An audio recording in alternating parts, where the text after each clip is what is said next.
Welcome to the WRAL Daily Download. I'm Amanda Lamb. In today's deep dive conversation, we're going to talk about a very difficult topic: suicide among children. WRAL's Dan Haggerty has been covering this topic in a series of conversations with kids, parents, doctors, and advocates, and he's here to share what he's learned during those challenging and important discussions. This episode is not a substitute for seeking care from a mental health professional. We're going to provide resources for seeking help at the end of the show and in the episode notes. Dan, welcome to the show. Thank you so much. Well, thanks for being here. You have been covering this topic for the last week or so, and talk about what happened on September 6th at Wendell Middle School that kind of started our coverage, if you will, in-depth coverage. An absolute tragedy that was shocking, even in a world where the statistics say maybe it shouldn't be as shocking. But there was a 13-year-old boy who went to the middle school and died by suicide there.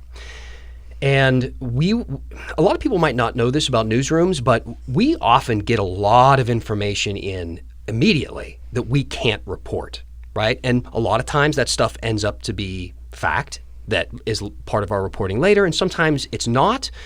Sometimes it's hearsay. Sometimes they're things that might be true, but we never quite figure out if they are or not. Maybe it's not relevant enough. But in this case, it came out initially as this medical emergency that caused the school to close down, which really unusual, odd. Yes, really odd. It was odd. We initially thought there might be something more to this, but then we got more details about the fact that a student died by suicide. And immediately, the people in our newsroom were just heartbroken by it. And I think that just inspired us to listen to the emails that we get in the community. A lot of people are talking about mental health and experiencing the things that as a society are just painful for us right now. And we thought we had to do more. Yeah, talk about how you came up with this idea. So you created this conversation with parents, with children, with mental health professionals. How did that come about? Well, so I do have to give credit where it's due. We recently, our documentary unit, Kristen Severance, our documentary reporter and producer, and my wife actually, she did a documentary called The Pandemic Generation, and this was where she went and talked to kids about how they were feeling. We're getting ready to go back into what would be a seemingly normal school year for the first time in 2 years. What is going on in their minds?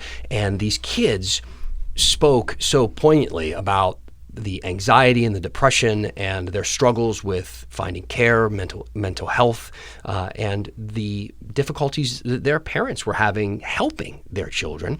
And we had those resources, and we had a lot of numbers to call. So right away, we just started tapping back into that immediately. Yeah. And a lot of people found time to be part of this because they know how big of a deal it is. Yeah, it was a great, I've really enjoyed watching your segments because I think there's a lot of insight there. One of the things that the parents talked about, and I know you've touched on this in multiple reports, is the fact that they believed that their son was bullied. And, we talked about this a little off mic where, you hear that and that becomes the focus of the story. Tell me, from what you've learned, what role can bullying play in the mental health of young people? If you talk to any adult, if you talk to any kid of a certain age, they will have a story or an experience with bullying. So I think we all know the pain that can come from that, right? When bullying is in the equation, it can be significant, but it often isn't the only factor. There isn't some kid that everything is going great, they're getting bullied by an individual, and then there is this huge change in their mood. There are a lot of factors that play into it, but yes, we do know bullying can be a part of it. The one thing that is different from when you talk to adults about bullying compared to kids nowadays is social media. Bullying used to be something, and it still happens at schools all the time. We interviewed one young girl who was in 7th grade, and she said most of the bullying happens in the hallways at school. Yes, it's on social media too, but it's still at school in the way that everybody else experienced it growing up in prior generations. But when it comes to social media, the victim can be isolated in a certain way. They can be made to targeted, feel really. Yes, and made to be felt more alone. And it's that bully that is waiting for you when you wake up in the morning and you roll over and check the time on your phone. You can see there it is. It's right there, coming right into the privacy of your home. Exactly. And we talked about this also off mic, but it's not just bullying. I mean, kids can have mental health issues. You mentioned anxiety and depression. They can come from a dysfunctional family life where they are abused either physically, emotionally, sexually. All these can play roles. So how important is it, again, from the interviews that you've done, that a child has a trusted adult, whether that's at school, whether that's at home, in the neighborhood, at church, somewhere where they can turn and say, I'm having issues? It's everything, honestly. Based on every professional that I talk to and every person who has been suffering through anything or anyone who has been in that mist and been able to come out on the other side, it's all through relationships.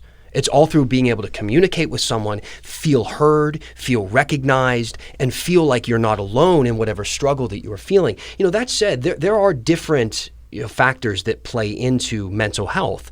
There are people who can find themselves in bouts of depression, or certain things in their life could give them a feeling of anxiety. And then there are other diagnosed mental illnesses that require an additional amount of care. So not everything can be solved by having an attentive parent. Sometimes you need resources to go to that next place. Absolutely.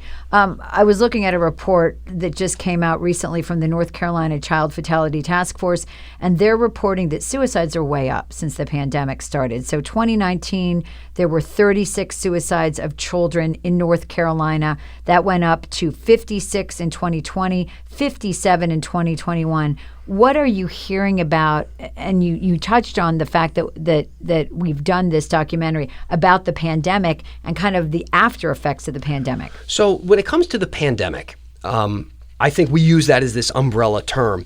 But really what the pandemic did was it exacerbated issues that we already knew contributed to issues with mental health.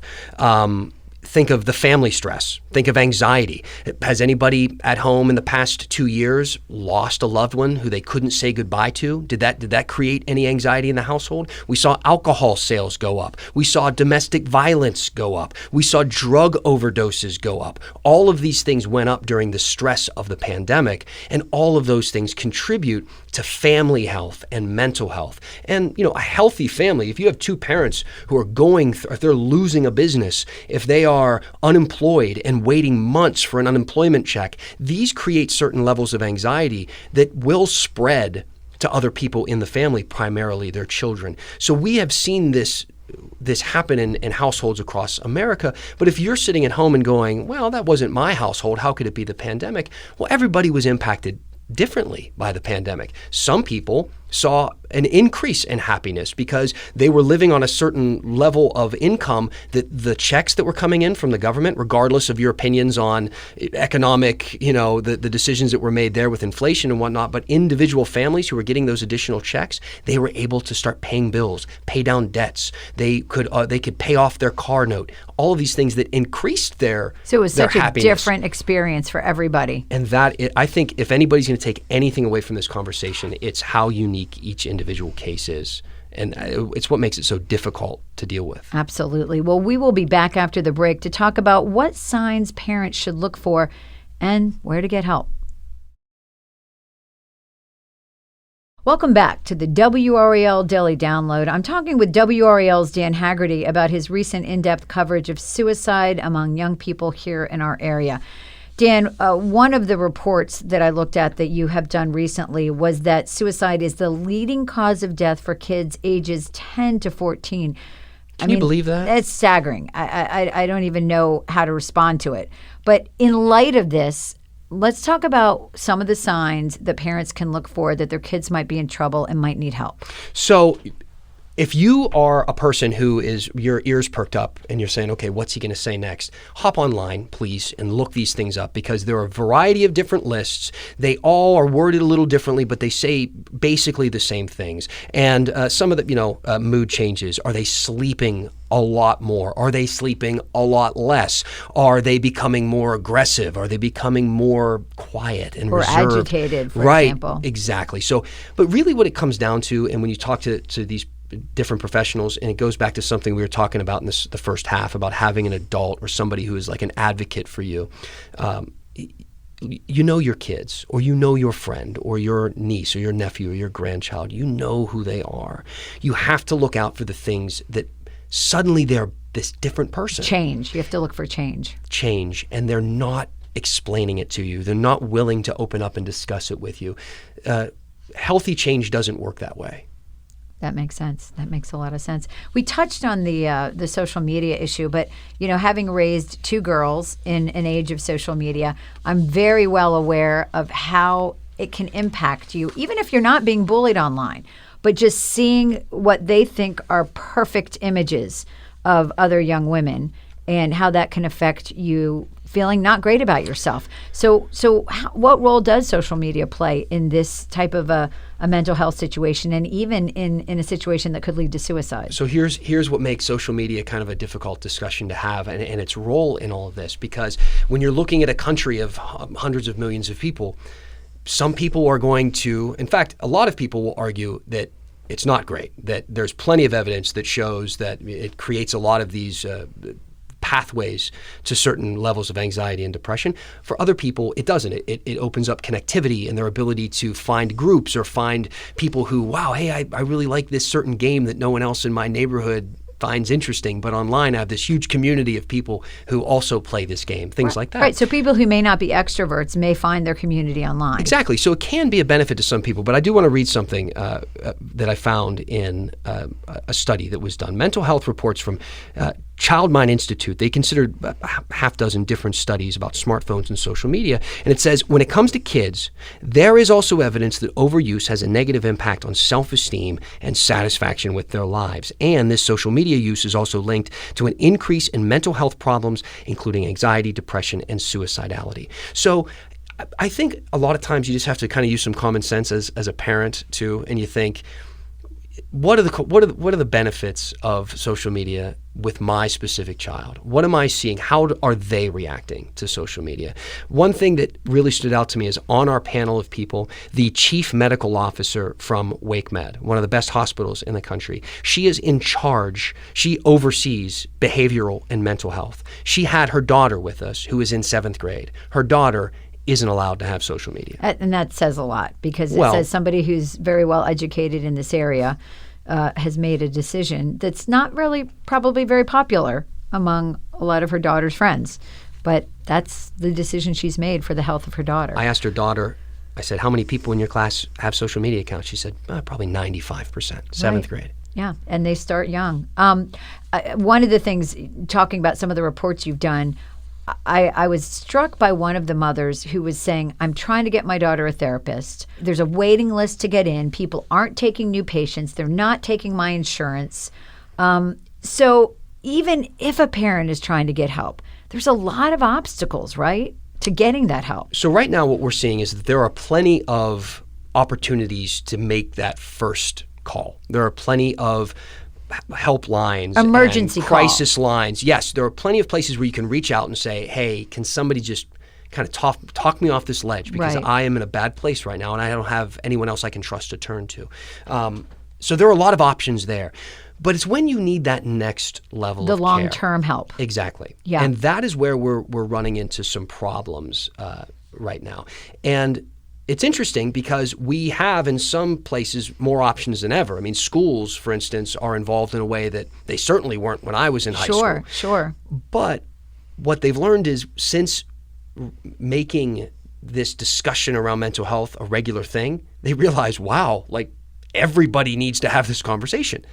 So all of this need is there, and we just don't have the structure for it just yet. For instance, this also came from some research I was doing about the efforts that local hospitals are doing to make more hospital beds for mental health. And they said a community should have between 40 and 60 mental health beds for inpatient care per 100,000 people. That's a 2021 study nationally. And right now, Wake County has about half that. We have 26. And while not everybody is going to need inpatient care, what that does is it ripples down through the entire system to people who just need to find a therapist that is covered by their insurance. And a lot of therapists don't take children. And I've talked to a bunch of therapists who have said, like, I'm fully booked.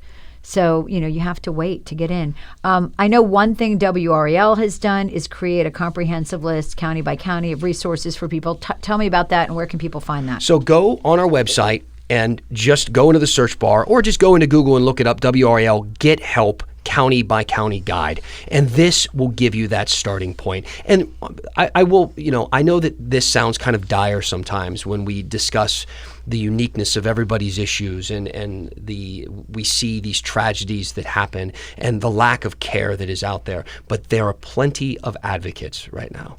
And this is something that leadership in our country, all the way down to, everyday people, are having a discussion about more often than they ever have. So if you do feel like you are a person who needs, hey, I need to take my first step in this journey for my mental health, go onto the website, go to Get Help County by County Guide, WRAL, and just reach out to somebody, and they will help you down the path.